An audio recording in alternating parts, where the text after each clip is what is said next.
Hello friends, welcome to Anni's kitchen. இன்னும் நம்ம சேனலை சப்ஸ்கிரைப் பண்ணாதவங்க கீழே இருக்கிற ரெட் கலர் சப்ஸ்கிரைப் பட்டனை கிளிக் பண்ணி சப்ஸ்கிரைப் பண்ணிக்கோங்க. கூடவே பக்கத்தில் இருக்க பெல் ஐக்கானை ப்ரெஸ் பண்ணி நம்ம சேனலோட லேட்டஸ்ட் அப்டேட்ஸை உடனுக்குடன் தெரிஞ்சுக்கோங்க. இன்றைக்கி நாம் சேமியா வச்சு வெஜ் ஹக்கா நூடுல்ஸ் எப்படி செய்கிறதுன்னு பார்க்க போகிறோம். இது எப்படி செய்கிறதுன்னு பார்க்குறதுக்கு முன்னாடி இதுக்கு தேவையான பொருட்கள் என்னென்னு ஃபஸ்ட்டு பார்த்துடலாம். ஃபஸ்ட்டு காய்கறி ஒரு 150 கிராம் நான் கேரட்டு, பீன்ஸு, உருளைக்கிழங்கு எடுத்து வச்சுருக்கேன். ஒரு 50 கிராம் அளவுக்கு வெங்காயம், ஒரு கொத்து கருவேப்பிலை, ஒரு 3 பச்சை மிளகாய் கீறி வச்சுருக்கேன். அப்புறம் 1 டீஸ்பூன் இஞ்சி துருவி வச்சுருக்கேன். அப்புறமா 250 கிராம் அளவுக்கு சேமியா எடுத்து நல்லா வறுத்து வச்சுருக்கேன்.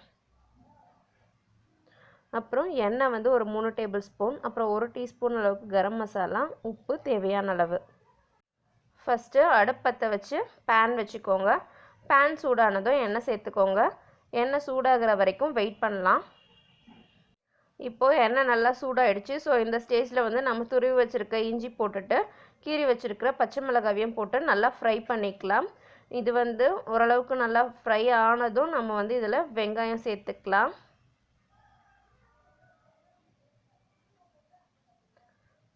வெங்காயம் ஓரளவுக்கு பாதி வதங்கினாலே போதும். இது கூடவே கருவேப்பிலையும் சேர்த்துக்கலாம். ஏன்னா காய்கறி வேகிறதுக்குள்ளே வெங்காயமும் நல்லா வதங்கிடும். காய்கறியையும் நம்ம எண்ணெயிலே தான் போட்டு வதக்க போகிறோம். ஸோ வெங்காயம் பாதி வதங்கினதுக்கப்புறமே நம்ம காய்கறி கட் பண்ணி வச்சுருக்கதெல்லாம் சேர்த்துக்கலாம். நான் காய்கறி நீள நீளமாக கட் பண்ணி வச்சுருக்கேன். உங்களுக்கு பிடிச்ச மாதிரி நீங்கள் கட் பண்ணிக்கலாம். என்ன காய்கறி வேணால் ஆட் பண்ணிக்கலாம். வேணும்னா பட்டாணி கூட சேர்த்துக்கலாம். நீங்கள்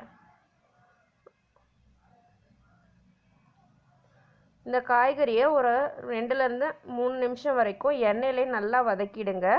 வதக்குனதுக்கப்புறம் நாம் தண்ணி சேர்த்துக்கலாம். இப்போது இந்த காய்கறி சீக்கிரம் வேகிறதுக்காக இதுக்கு தேவையான அளவுக்கு நம்ம உப்பு போட்டு வதக்கிக்கலாம். இது நல்லா மெலிசாக கட் பண்ணிட்டீங்க அப்படின்னா எண்ணெயிலே பாதி அளவுக்கு வெந்து போயிடும் வதக்கும்போது. அதுக்கப்புறம் மீதியை நம்ம தண்ணியை ஊற்றி வேக வச்சுக்கலாம்.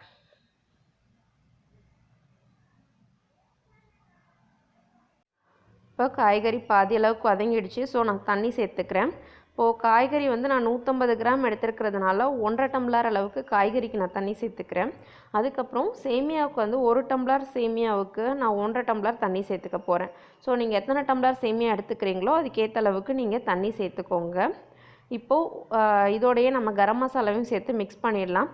காய்கறியை எண்ணெயில் வதக்கும் போது கொஞ்சம் கவனமாக இருங்க. ஏன்னா நம்ம எண்ணெய் கம்மியாக தான் சேர்த்துருக்கோம். நீங்கள் மிக்ஸ் பண்ணாமல் விட்டுட்டீங்க அப்படின்னா அடி பிடிக்க வாய்ப்பு இருக்குது. அதனால் மிக்ஸ் பண்ணிகிட்டே இருங்க. இந்த கரம் மசாலா உங்களுக்கு எந்த அளவுக்கு டேஸ்ட் பிடிக்குமோ அந்தளவுக்கு நீங்கள் போட்டுக்கலாம். இப்போது தண்ணி நல்லா கொதிச்சிருச்சு. ஸோ சால்ட் இந்த ஸ்டேஜில் செக் பண்ணிவிட்டு நம்ம சேமியா கொஞ்சம் கொஞ்சமாக ஆட் பண்ணிக்கலாம். நான் இதுக்கு சொன்ன மெஷர்மெண்ட்லேயே தண்ணி ஊற்றினாலே போதும். ஒருவேளை காய்கறி மூடி வச்சு வேக வைக்கும்போது ரொம்ப தண்ணி சுண்டி போயிடுச்சு அப்படின்னா நீங்கள் சைடில் ஒரு பாத்திரத்தில் தண்ணி கொதிக்க வச்சுக்கோங்க. இந்த இன்னும் கொஞ்சம் வேகிறதுக்கு தண்ணி தேவைப்படுது அப்படின்னு நினச்சிங்கன்னா நீங்கள் அந்த தண்ணியை எடுத்து ஊற்றி மிக்ஸ் பண்ணிக்கோங்க. ஏன்னா சாதா தண்ணி ஊற்றி அது கொதித்து வரதுக்கு டைம் எடுக்கும். இது டைம் எடுத்து வேகும். ஒரு 5 மினிட்ஸ் மினிமம் வேக வைக்கணும் தண்ணி ஊற்றிட்டு. ஓகேங்களா? இது நல்லா மிக்ஸ் பண்ணிவிட்டு நல்லா தண்ணியில் வேக வச்சேன்னா தான் நல்லா அது கரெக்டாக வரும். இல்லைனா அப்படியே குச்சி குச்சியாகவே இருக்கிற மாதிரி இருக்கும். இப்போது தண்ணி எவ்வளோ இருக்கோ அதுக்கேற்ற அளவுக்கு டைம் கொடுத்து வேக வைங்க. பாருங்கள், இப்போது தண்ணி ஆல்மோஸ்ட் சுண்டி போச்சு. ஆனால் லைட்டாக ஈரப்பதம் இருக்குது. இந்த ஸ்டேஜில் தான் ஆஃப் பண்ணணும். ஏன் அப்படின்னு கேட்டிங்கன்னா தண்ணி ஃபுல்லாக வற்றினதுக்கப்புறம் ஆஃப் பண்ணோன்னா கொஞ்சம் ஆறுனதுக்கப்புறம் அப்படியே ரொம்ப இறுகி போயிடும். அப்படி இருக்கக்கூடாது.